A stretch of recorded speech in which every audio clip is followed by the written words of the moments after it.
जय श्री कृष्णा दोस्तों, आप सभी का मेरे चैनल रश्मि जी आध्यात्म में बहुत बहुत स्वागत है। दोस्तों, आज मैं आप सभी को कार्तिक मास में सुनी जाने वाली सालिग्राम भगवान की कहानी या कथा सुनाने वाली हूँ।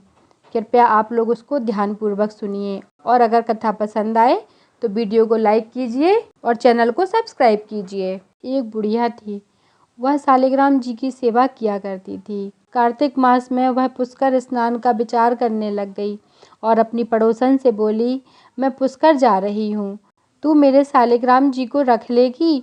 पड़ोसन बोली, मुझे सेवा पूजा नहीं आती, बताओ कैसे करूँगी मैं पूजा। आप मुझे पूजा करना बता दीजिए तो मैं सालिग्राम भगवान को रख लूँगी। बुढ़िया बोली, इनकी सेवा तो बहुत आसान है।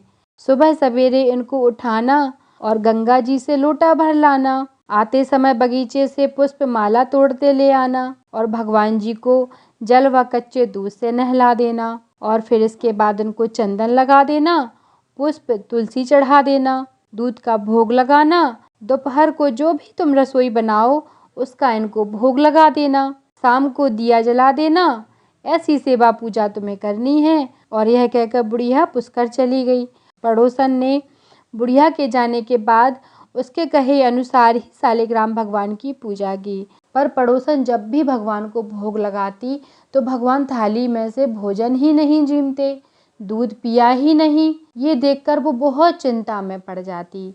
भगवान, आपकी मालकिन आएगी तो कहेगी, मेरे भगवान को दुबला कर दिया, अभी 1 महीना है, आप जीम लो तो मैं भी जीम लूँ, और अगर आप नहीं जीमोगे तो मैं भी भूखी बैठी रहूँगी। भगवान ने सोचा, अब तो यह ऐसे नहीं मानने वाली और अब मुझे इसके सामने जाना ही पड़ेगा। तब भगवान ने उसको दर्शन दिए। छोटा सा मोर मुकुट, पीताम्बर धारी रूप लेकर पाटे पर बैठ गए भगवान श्री कृष्ण। दूध पी लिया, भोजन जीम लिया, रोज ऐसा ही होता रहा। एक दिन भगवान ने कहा, मैया मैं गाय चरा लाऊं।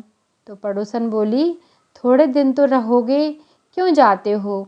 पर भगवान नहीं माने और हाथ में सोने की लाठी, कंधे पर हीरे मोती का पीताम्बर डालकर गाय चराने के लिए चले गए।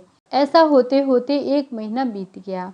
बुढ़िया घर पर वापस आ गई। स्नान ध्यान से निपटकर सोचा कि अपने सालिग्राम भगवान को लेकर आ जाऊं। बुढ़िया पड़ोसन के पास गई और बोली, मेरे सालिग्राम भगवान मुझे वापस कर दो। तब पड़ोसन बोली, माई वो तो गाय चराने के लिए गए हैं, शाम को आ जाएंगे, तब आप उसको ले जाना। यह सुनकर बुढ़िया सोचने लगी कि यह कोई बहाना कर रही है, लगता है इसको मेरे सालिग्राम भगवान वापस करने नहीं हैं, तभी यह बहाना कर रही है। तो बुढ़िया अपने सालिग्राम भगवान के लिए जिद करने लगी और उससे बहुत झगड़ा करने लग गई। बहुत सारे लोग वहाँ पर इकट्ठे हो गए और पड़ोसन बोली, बुढ़िया को समझाओ कोई, 1 महीना निकाला है मैंने जैसे तैसे, कैसे मैं उनको भोजन जिमाती हूँ, कैसे मैं उनको रोज रोकती हूँ कि गाय चराने के लिए मत जाओ, तब भी वो नहीं मानते हैं, तो मैं उसमें क्या कर सकती हूँ। मैंने बड़ी मुश्किल से 1 महीना निकाला है।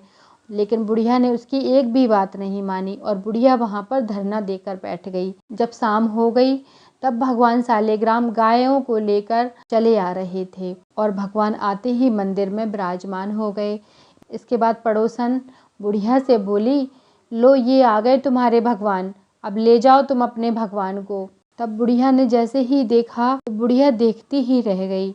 बुढ़िया ने भगवान को मोर मुकुट पीताम्बर धारण किए हुए, हाथ में सोने की लाठी लेकर जैसे ही देखा, बुढ़िया अपनी आंखों पर विश्वास ही नहीं कर पाई और बहुत ज़ोर ज़ोर से रोने लगी कि मैंने आपकी इतनी सेवा पूजा की, तब आपने मुझे कभी दर्शन नहीं दिए और इसको 1 महीने में ही आपने वो दर्शन दे दिए जो बड़े बड़े तपस्वियों को भी नहीं आप देते।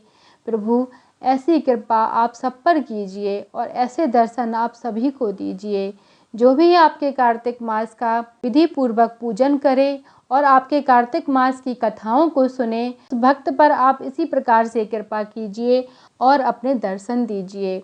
बोलो कार्तिक महाराज की जय। तो दोस्तों, इस प्रकार बुढ़िया माई की कहानी यहाँ पर समाप्त होती है। अगर आप सभी लोगों को यह कहानी पसंद आई है तो आप इस वीडियो को लाइक अवश्य कीजिए और अगर अभी तक मेरे चैनल को सब्सक्राइब नहीं किया है तो चैनल को भी सब्सक्राइब कीजिए, ताकि आपको आगे भी और कहानियाँ सुनने को मिलती रहें। जय श्री कृष्णा। राधे राधे।